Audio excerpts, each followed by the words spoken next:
When I woke up in the morning, nothing seemed out of the ordinary except that my wife, Debbie, wasn't in bed next to me. I am usually up a little earlier because I start work at 8 o'clock, and my wife not until 9:30. I completed my morning routine and was heading downstairs to get the coffee ready for my wife and me when I smelled the coffee already being made.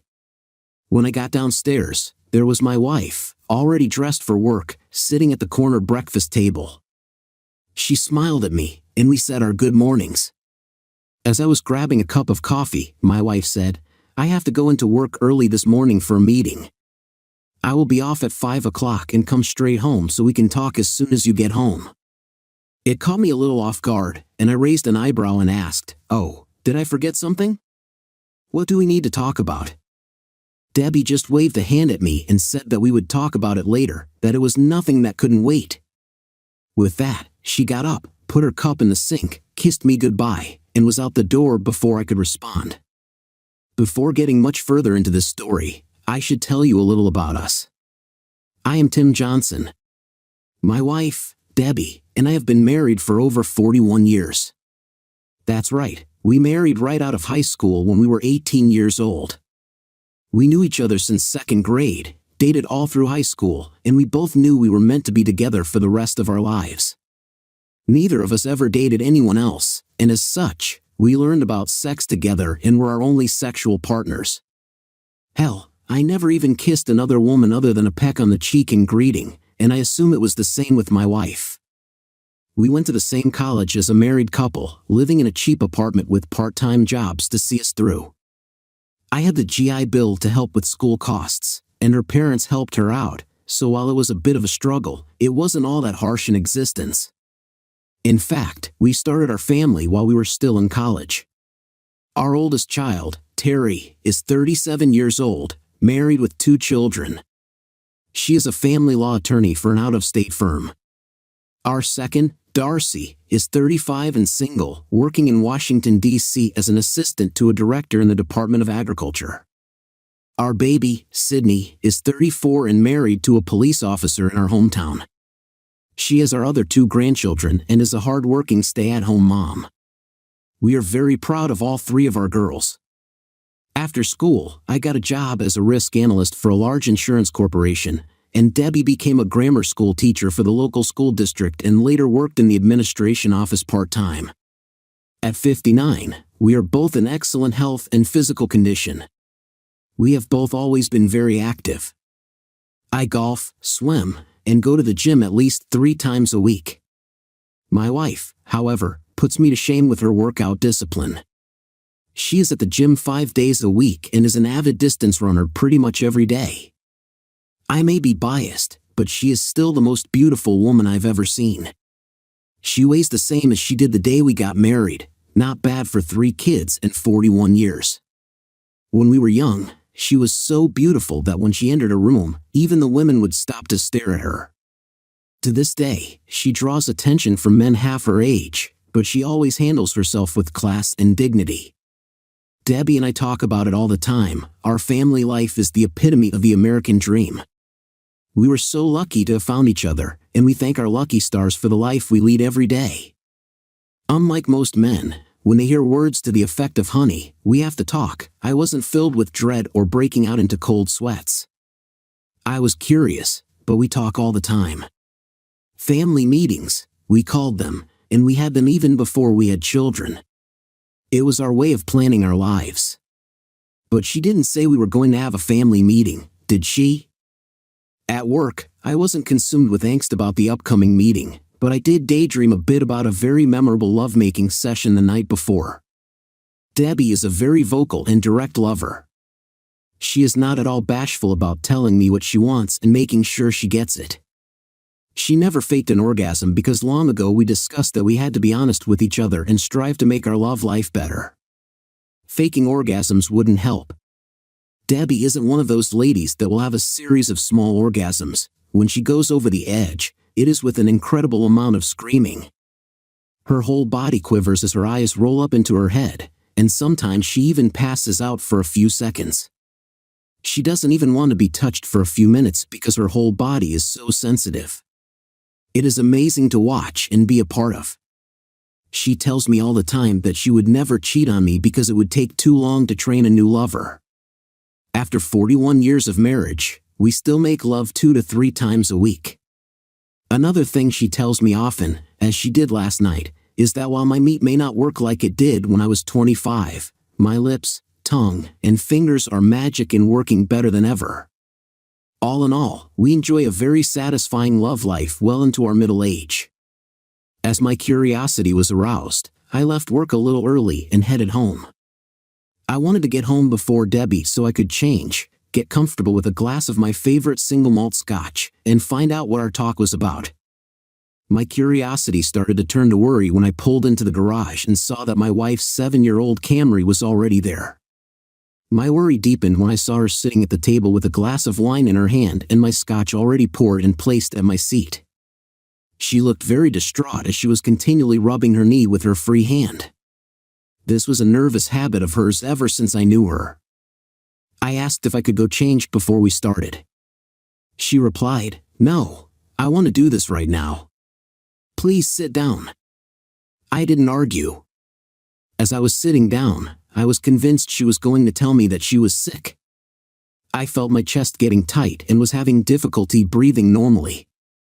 I looked into her eyes and saw, well, I don't know what I saw, but I knew I had never seen that look in her eyes or that facial expression before. She seemed nervous, and her voice was breaking as she spoke in a very low, deliberate manner. "Tim, there is something I've been thinking about for quite a while, and I need to get this out without interruption. Please let me finish before you speak so that I can make you understand how important this is to me." As she continued, she seemed to gain a little more confidence.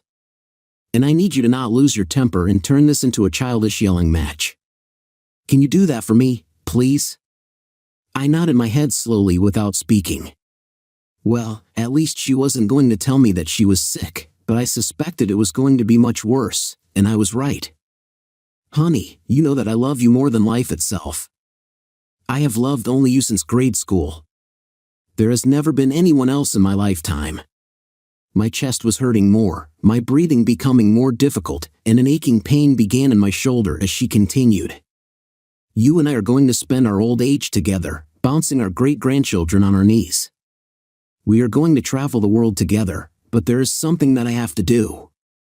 The pain in my shoulder was now shooting down my left arm, and I was getting dizzy. I couldn't catch my breath. "Tim, pay attention. This is very important." I just nodded and thought, this couldn't be happening to me. "Well, I have been thinking for months about this, and there is something I have to do before I am too old." The room started spinning, and it felt like someone was standing on my chest. "I am going to date other men to see what I have been missing all these years. It won't last forever, maybe 6 months, and I will be back to being your loving wife, proving to you every day how deep my love for you is." I started to say something, but nothing would come out of my mouth. Then everything went black. Light was creeping in from the darkness, trying to break through the haze. I was trying to open my eyes, but my eyelids must have weighed 5 pounds each. I struggled mightily to get them open and finally accomplished the task. Where was I? What were those beeping noises? How come I couldn't move? My throat was very sore. What is my name? I must be in the hospital. What happened to me? All these thoughts were rushing through my head when I remembered that I was Tim Johnson, and I was in a hospital because my wife tried to kill me.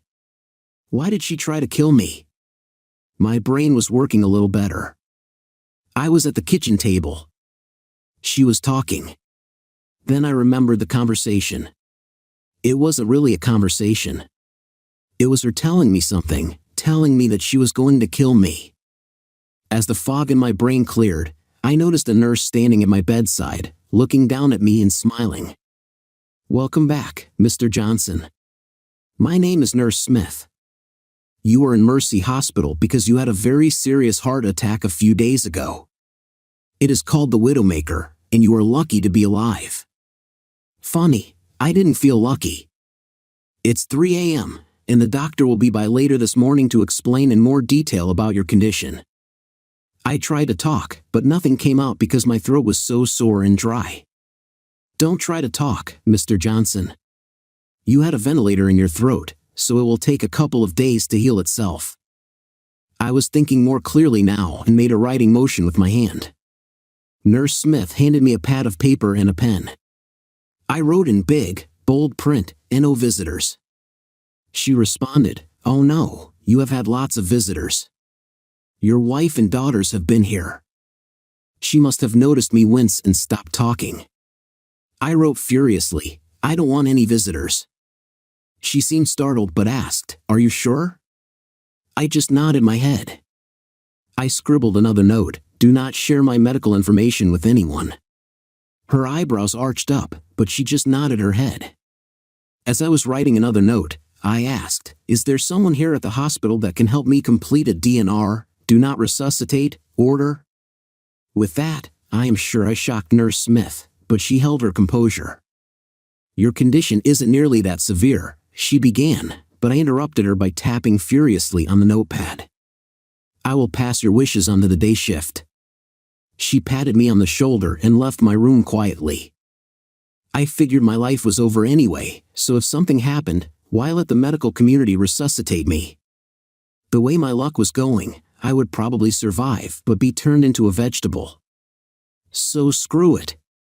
Plus, there would be the added shock benefit when my wife found out what I did and how badly she had hurt me. I didn't fall back asleep.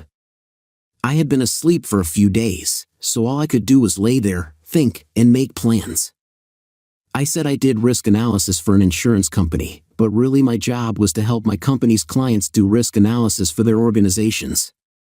It was a service my company offered, and many clients took advantage of it. I had done it for a number of years, was good at it, and got paid accordingly. In my experience, all companies are afraid of something, but my job was to make sure they were afraid of the right things and offer solutions to mitigate those threats. There's a process involved in accomplishing that analysis, so I decided to adopt the same strategy to solve my problem. You know, the problem of why my wife would want to kill me. I know my wife didn't really try to kill me with her statement, but she damn near accomplished it. The actions I had just taken would buy me time, and time is what I needed to figure this out.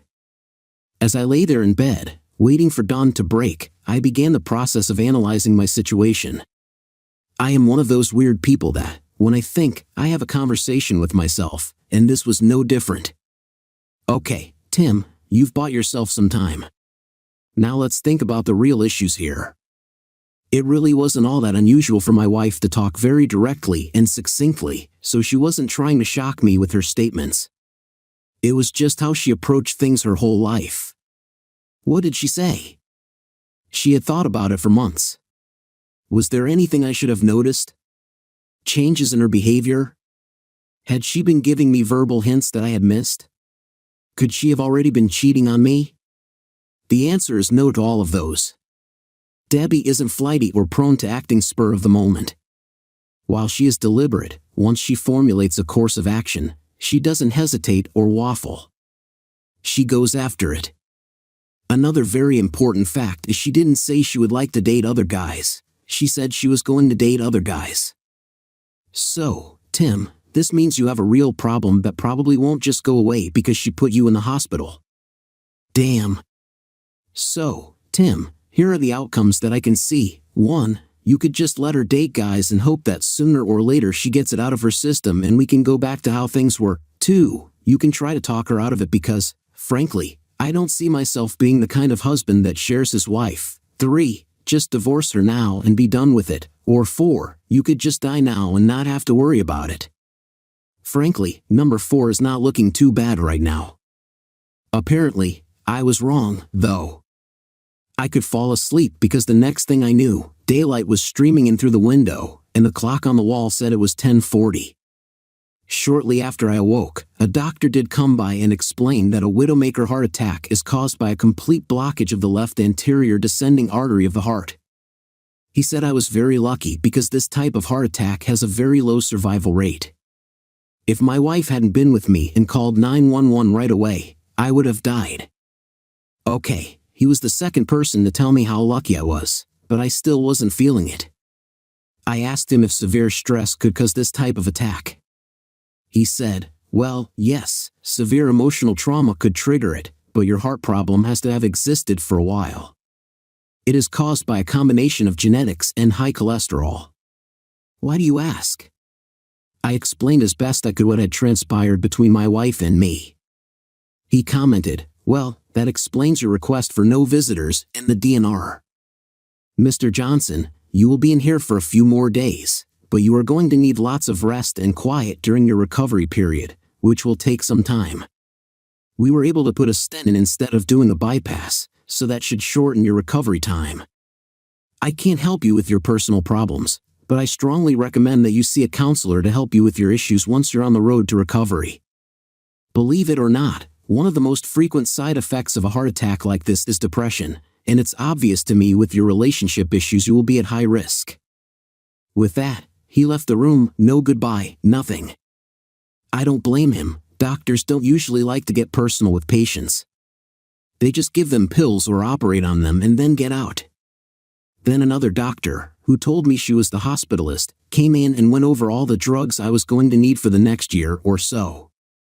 It was a damn pharmacy list. Yep, solution 4 was looking better all the time. Shortly after the hospitalist left, I heard a commotion in the hallway. The commotion was my wife being told that she couldn't see me. After causing quite a scene, she asked about my condition. They actually had to call security and have her forcibly removed when she was told that I specifically said she was not to be told my condition. For the first time since she hit me with her plans, I felt a little better. It's childish, I know, but still, it was a small victory. Apparently, the doctor, after having learned my situation, had ordered a sedative for me. Either that or I was so tired I slept on and off for over 24 hours. When I awoke again, it was the middle of the night, and Nurse Smith was standing at my bedside. "I'm glad to see you awake," she said cheerily. "Can you try speaking a little for me?" I was able to speak, although with a little hoarseness, but at least I could talk. Thank goodness. She asked if we could talk, and I nodded my head yes, but only if she called me Tim. She laughed and said that was fine and to please call her Beth. She started out by saying she had been updated on my situation and understood more about why I had set up the no-visitor policy but was still concerned about the DNR request. I told her to forget the DNR, I didn't really want to die, and I knew that sooner or later I would have to talk with my wife, but I certainly didn't want to do that until I had recovered sufficiently. Beth then told me that she understood, but that she had to kick my wife and all 3 girls off the ward shortly before I woke up. She told me what I already knew, that I would have to talk with my wife at some point, but given the circumstance, maybe I could talk with my daughters. At this point, it struck me, how much, if anything, did my daughters know about what their mother had said to me? The girls were very close to their mother, and it could be that they knew in advance what she was going to say. Probably not, but Debbie was especially close to Darcy. Even though she was in Washington, D.C., they talked just about every day on the phone, so maybe Darcy was aware. Maybe Debbie had told the girls the truth after what happened to me. At any rate, I agreed with Beth that I should talk to the girls, especially because the older ones had traveled a great distance to be near me. Beth said that she would contact them and have them return to speak with me, but only one at a time.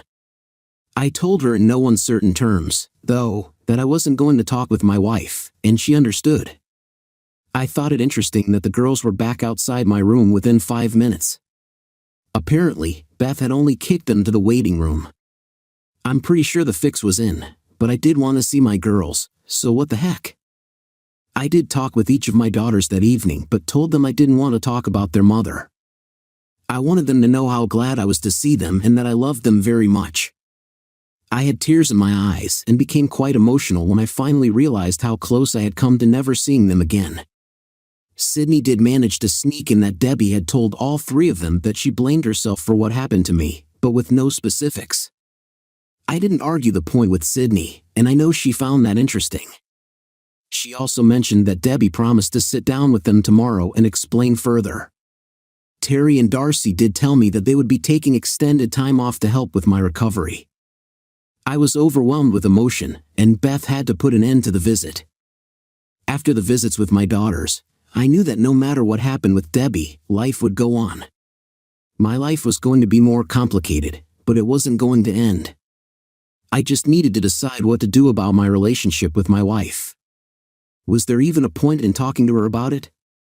Even if she scrapped her dating plans, could I still live with her? I needed to answer that question before talking with her.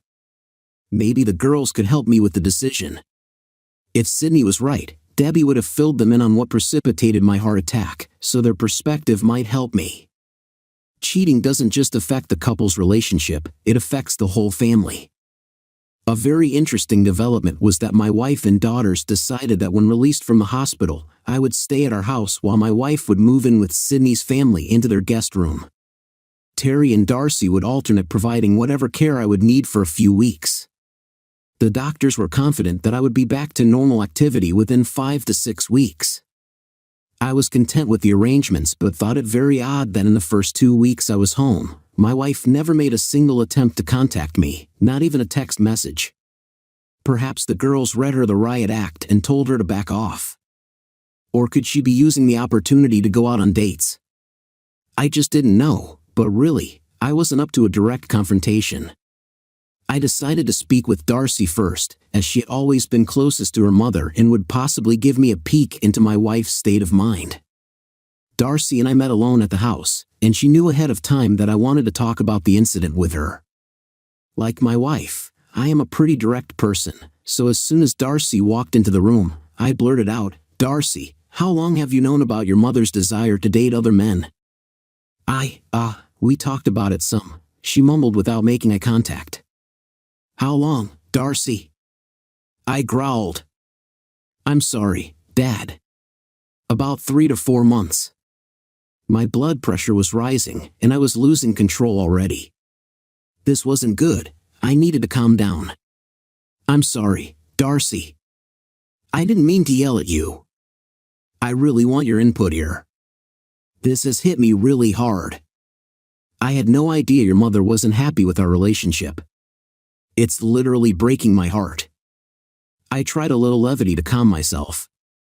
"Oh, Dad, she loves you very much, and this doesn't mean anything. She just wants to experience some things before she gets too old. It shouldn't reflect on your relationship at all." "Do you really believe that?" "I mean, really, Darcy, how can her having sex with other men not mean anything to me?" "I'm flabbergasted that you can say that. So your opinion is that I should allow her to have sex with other men so she can experience more in her life, then return to me as if nothing has happened?" "Well, maybe not as if nothing has happened, but your love for her should be strong enough to get past this. She has devoted her entire life to you, to all of us, and she just wants this for herself. Really, Dad, you're 59 years old, and you have probably slowed down some. It's normal that Mom wants to experience younger men. It's a natural thing for a woman to want to experience." Now there was a shocker. I figured Debbie didn't want to date old men, but hearing that from my daughter really hit home. It was all about sex. While I may have slowed down, I thought I still did pretty good, but I guess I was wrong. Shouldn't her love for me be strong enough that she shouldn't have to date other men to be fulfilled? And what if I have slowed down? That's a reason for her to cheat on me? Don't be silly, Dad. It wouldn't be cheating if you knew about it. That's why she tried to talk to you about it. We went around and around for another 5 to 10 minutes but really didn't get anywhere. Darcy's opinion was very clear on the subject. I had to end this conversation before I exploded. In an almost childlike voice, Darcy asked, "What are you going to do, Dad?" "I don't know, Darcy. I just don't know. But there isn't any way I can live with your mom sleeping with other men. I am just not made that way." I knew full well that Debbie would know the particulars of our conversation in short order. We hugged and said our goodbyes. I thought to myself that I hoped Darcy never married or at least disclosed her beliefs up front to her fiancé. My conversation with Terry was about the exact opposite. She came into the room all charged up and spat out, "I can't believe that old hag is doing this to us." "Whoa," I said with my hand up near her face. "That's your mother you're talking about, and she isn't doing it to us, she is doing it to me." Get real, Dad. When someone in the family cheats, it affects us all. So yes, she's cheating on her family. Whoa there. You said she is not that she is going to cheat. You really are clueless, aren't you, Dad? She has been going out with men since you were in the hospital. I think she was doing it before you had your heart attack. I don't think she has slept with any of them yet, but she is definitely auditioning them. I suspected that my relationship with Darcy was pretty much over after that revelation. I wouldn't be surprised if she was setting up dates for Debbie. It was odd. I kept waiting for another heart attack or at least a stroke, but it didn't happen. I felt only sadness because, at that point, I knew my marriage was over. The truth was, I wasn't really surprised Debbie did it. She was always headstrong. But why did she call the paramedics when I had the heart attack? It didn't make any sense unless, in her own bizarre fashion, I guess she did at least like me. All I could do was shake my head. I again wondered if there was really any reason to sit down and talk with her. Terry and I talked for a while longer, mostly about divorce laws in our state. It really wasn't that complicated. In a no-fault state, it was pretty much a 50-50 split of all assets. Terry did say I might want to look into a legal separation if I wasn't sure about divorcing Debbie. I told her I would look into it but didn't think it mattered, really. Terry also told me that while my wife couldn't stop a divorce, she could really drag it out. That caught my attention, and I decided to seek legal advice as soon as possible. Terry said she would send me some recommendations for lawyers the next day. My conversation with Sydney was pretty much me trying to console her, as she couldn't stop crying. Her focus was for me to let Debbie come home. I reminded her that I didn't send her away, she could come home anytime she wanted. The house was as much hers as mine. I did ask her a couple of pointed questions. Sydney, has your mother been going out on dates since my hospital stay? While I already knew the answer, I wanted confirmation. Sydney just nodded her head and kept on crying. How often, Sid? Through her tears, she choked out, just about every night, Dad. I tried talking to her about it. I told her she was cheating on you, and she said she wasn't because she wasn't sleeping with any of them. Besides, she had told you what she was going to do. All I could do was shake my head in disbelief. Before Sydney left, I called her mother and told her that I was feeling better and that she could certainly return to her home anytime she wanted. I emphasized, though, that I thought she should do it soon because Sydney was going to have a nervous breakdown if she didn't leave her house. I hung up the phone while she was saying something, but I didn't really care what she had to say.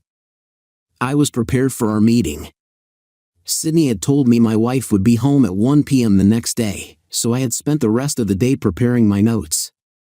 When you go into battle, it is essential to have a good plan, thoroughly vetted and practiced. I was ready for combat. Of course, the other part of that is that when the first shot is fired, the plan goes out the window. That is just what happened to me when Debbie came home for our meeting. She didn't just walk in the front door, she stormed through it and screamed, "Where are you?" Her eyes were already wide as she saw me sitting at the table with my notes spread neatly before me.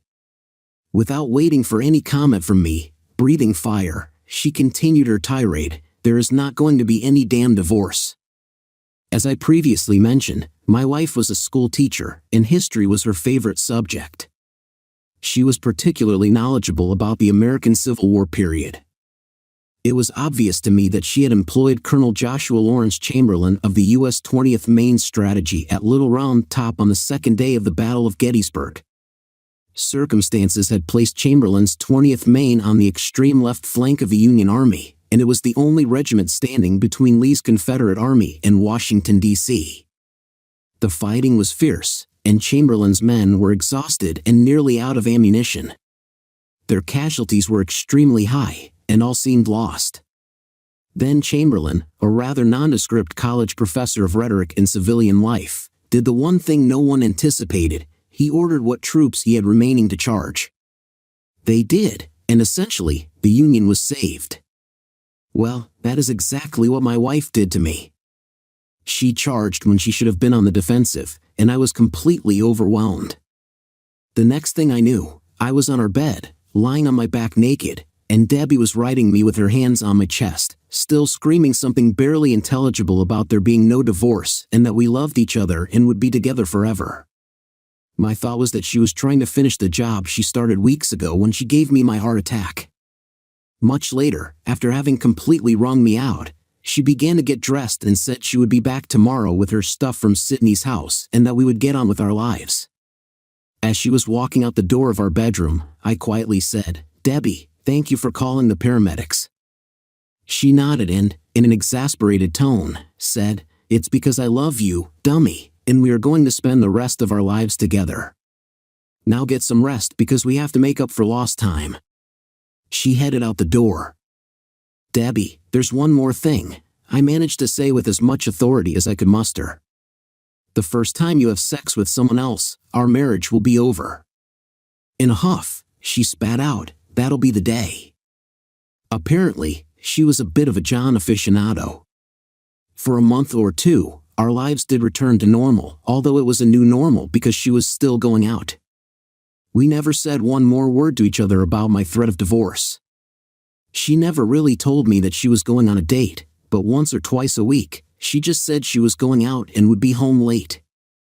On these nights, she would usually get home sometime around midnight. She never smelled of sex, although she sometimes looked a bit disheveled. She would shower, get into bed, and then proceed to resume her efforts to kill me with sex.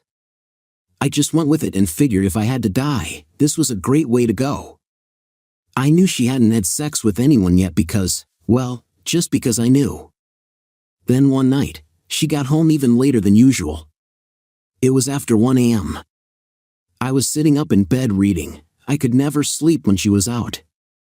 It wasn't that I was worried about her, I was just waiting for the inevitable. I heard the garage door go up as she pulled her car in. Her heels clicked across the tile floor in the kitchen, and the stairs creaked as she walked up. When she came into the bedroom, we made eye contact, and I just knew. It was obvious that she knew that I knew.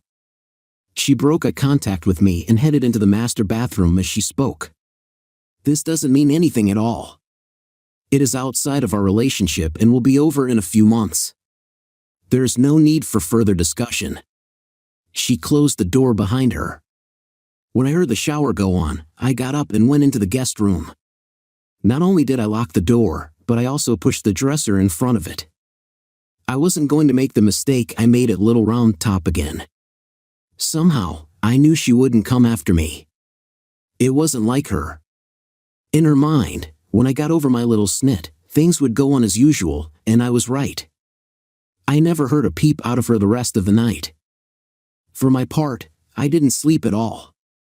There were tears in my eyes as I mourned the death of my marriage. My thoughts turned to planning for the next few weeks. We were more like roommates than a married couple. We were polite with each other but simply did our day-to-day chores and duties. I knew she went out a few more times, but I didn't know what she did. I had completely moved into the guest room and was usually asleep when she got home. Yes, I really was asleep. I found that as my plans advanced, I became more relaxed and confident that I had chosen the right path. I never went through a hand-wringing, woe is me period, wondering what I could have done better. I didn't chastise myself for not being a more attentive husband. I refused to apologize or accept responsibility for not being aware of every emotion my wife might be experiencing. In my mind, a marriage is a covenant. She broke the contract, not me. She never discussed any issues or disappointments with me. She just told me what she was going to do. The funny thing is, though, that part of me understood why she wanted to experience more. It's a natural human emotion. She just never gave us a chance to figure out alternatives. She had made a unilateral decision that effectively finished us. End of story. I also understood why she made her decision unilaterally. In the Western world, almost 100% of marriages are in some respects female-dominated. Ours was no exception. I suppose if I could find any fault in this mess, it's that I was too accommodating. But there was nothing in our 50-plus years of being together that should have sent the message to her that I would accept her behavior. I let her make most decisions about our domestic life because it made her happy, and it was more important to her. In fact, before we got married, we had long talks about our expectations of fidelity. There was no gray area and certainly no hall passes. I was never close to being unfaithful. I never even did anything that would not pass the spouse test, and I expected the same from Debbie. She did this to us, not me. A couple of weeks after Debbie was unfaithful for the first time, I was ready for her. One night when she went out, I sat at our kitchen table, where we had most of our family meetings, and waited for her to return. When she came home, I said quietly, "Debbie, we have to talk." "Not now," she said dismissively. "I need to take a shower and get some sleep. We can talk in the morning." "No," I responded with an authority that she hadn't heard from me before. "We're going to talk right now. Sit down, please." She was obviously exasperated with me and sat with a huff into her chair across from mine. Her nervousness was obvious and probably due to the fact her lover's smell was all over her, but I didn't care. I pushed a manila envelope across the table to her and stated clearly, "These are divorce papers. I have filed under irreconcilable differences." At this point, she started to say something, and I put my hand up in front of her face. No, just sit there. Several months ago, you told me to sit and listen to you without interrupting, and I expect you to do the same until I am finished." She leaned back, rolled her eyes, crossed her arms over her chest, and stared at me. I continued, "These papers explain everything. My lawyer's card is in the envelope. You can sign and return them to his office. If you don't do this within 3 days, I will have no choice but to have you served at your workplace. I don't want to embarrass you publicly, but frankly, it wouldn't bother me to do that in the place where most of your lovers are. Don't worry, I haven't had you followed. I don't have photos, audio, or video of your infidelities. None of that matters to me." I continued, "It's really simple. In a no-fault state, everything is split down the middle. Our children are grown and out on their own. The house is paid for. We pay off our joint credit card debt, and we move on. Are you finished?" she asked in her most condescending tone. I simply nodded my head. As she stood up, she stated, "Good. We are not getting a divorce. I am tired, and I'm going to bed. Good night." The next morning, she wanted to talk.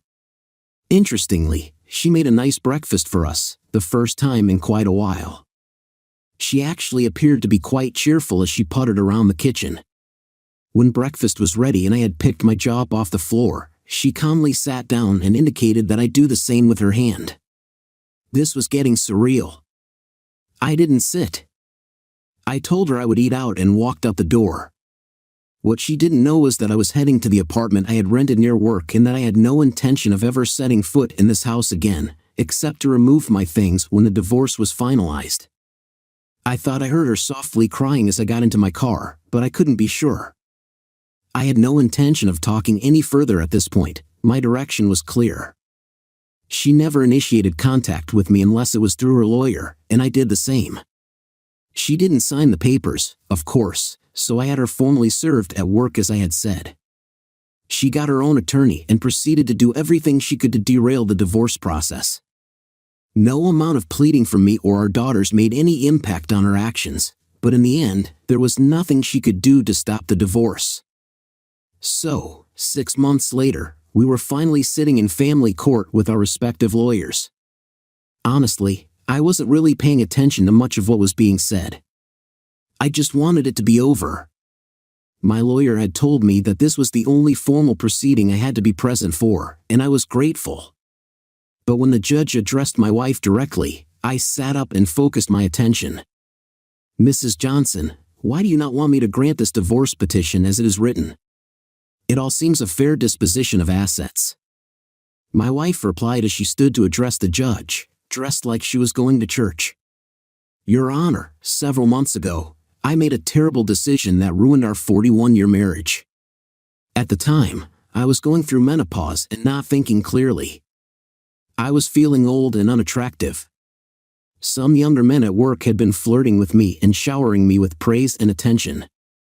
I, sadly and ridiculously, thought that my husband would understand and let me have a few months of harmless flings. I was dumbfounded as she continued. He knew I was seeing other men for many months, so I assumed he was okay with it. I know now that I was wrong. I stopped seeing anyone when he hit me with divorce papers. In fact, I have been seeing a therapist several times a week, and she has helped me see how wrong what I was doing was.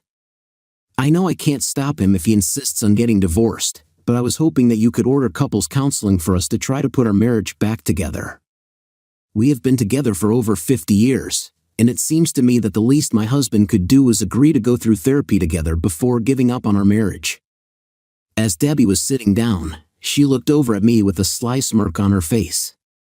I thought for sure the judge was going to ask Debbie to marry him. He was so enamored with her speech. This wasn't good at all. I looked pleadingly at my attorney for him to do something. When I heard the judge addressing me, Mr. Johnson, are you paying attention? I asked you what you thought about what your wife said. She has made some very compelling arguments. Surely your 50-year relationship is worth trying to salvage? Oh, I said to myself, this can't be happening to me. My wife could hardly contain her glee. My attorney was doodling something on his notepad. It looked like he was drawing a big Phillips head screw. I am so screwed, I thought. But then I had an epiphany. I was in combat again, and the first shot had been fired. I responded, Your Honor, may I have a moment to absorb what my wife has said? She really has given me pause to think. I would like to talk with my attorney for a moment. The judge responded quite good-naturedly, Of course.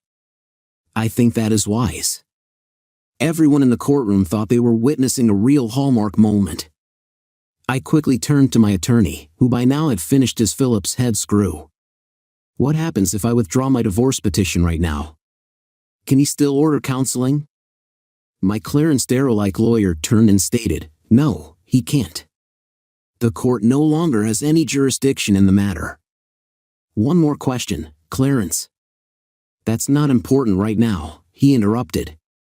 What happens if I just disappear? My wife would have to serve me in order to get a divorce, right? Yes, but it isn't really that simple. She could have a divorce granted for abandonment after 1 year, he replied. Only if my luck changes, I said wistfully and with a heavy sigh. There isn't a law that says I have to live with my wife, is there?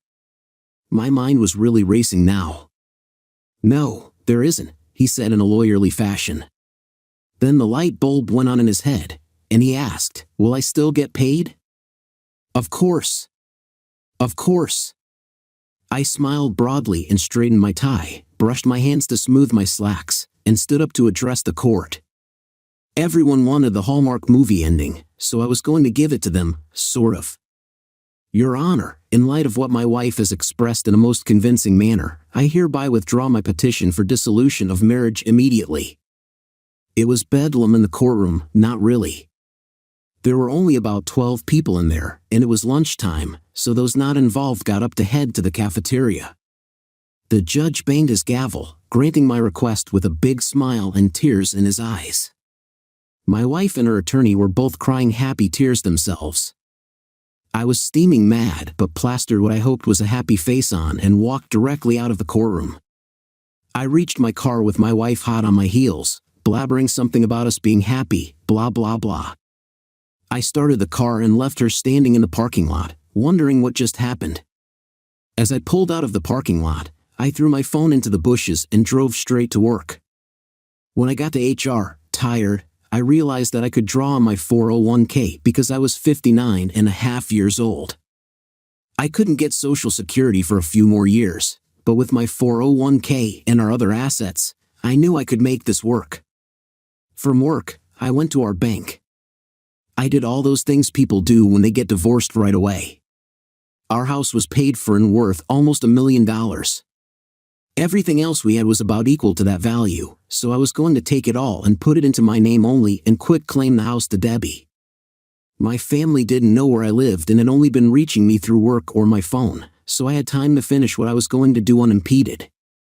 2 weeks later, after having set up this meeting with Debbie, I pulled up to her house, technically my wife's house now, I guess, in my brand new 38-foot Georgetown Class A motorhome. My new Jeep Wrangler 4x4 was hooked to the tow bar behind it and ready to go. I knocked on the door and heard Debbie approaching from inside. All three of our daughters were there too because I had given them a heads up to be there. I knew there would be trouble and needed them to watch out for Debbie. "Honey, you're home. Thank God, we were so worried about you," she exclaimed. The girls were already staring at the motor home and were sharp enough to suspect what was up. "Sweetheart, I actually stopped by to say goodbye." "What do you mean, goodbye? We are going to be together forever, aren't we?" "We've always been together." "Dear, it's just that I'm going away for a while." "But Tim, what about work?" "I retired, Deb, and I'm going to spend some time traveling the country." "But honey, I can't get away from the school district on such short notice. School is in session." "I know traveling the country in a motor home is our dream, but I'm simply not able to do that right now," she said, still not getting it. My daughters got it, though, and they were stunned. They were already burning holes in me with their eyes because they knew I was going to leave them to deal with my basket case of a wife, and they were not happy. "We should go inside and talk, Debbie. There's a lot I want to say to you, and I will give you a chance to talk also." We all filed into the kitchen and sat around the table. It made me choke up thinking about all the family meetings we had held at this table. The thought that this would be the last one was almost too much for me to bear. But I had spent the last couple of weeks thinking about my circumstances quite a bit. I had no anger left in me. I was no longer nervous, fearful, or racked with uncertainty. I was more at peace than I had been in years. So, I began the meeting. "First off, I want to apologize to you, Debbie, and to you girls also for the way I behaved when you first informed me of your plans to sleep with other men. I know I acted childishly at the hospital." I put my hand up before Debbie could get a word out. "Please let me finish.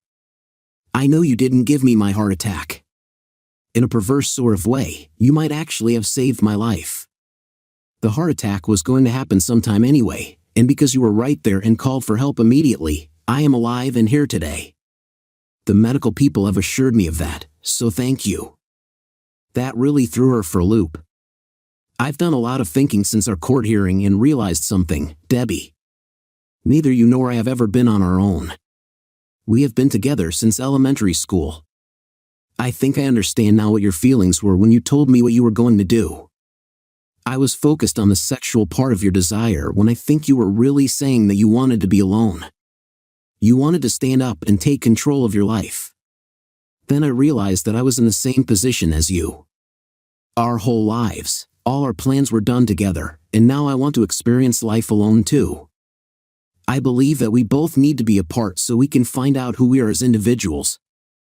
At this point, I let her speak because there would have been no stopping her anyhow. "But I don't want to be alone. I am never going to give you a divorce. We will be together for the rest of our lives. I messed up so bad when I said those things to you." How she managed to say those things through her tears and sniffles, I don't know. She looked like she was going to start hyperventilating. The girls, though teary-eyed, stayed remarkably calm and quiet throughout. "Deb, I accept that you will never give me a divorce, and I no longer want a divorce.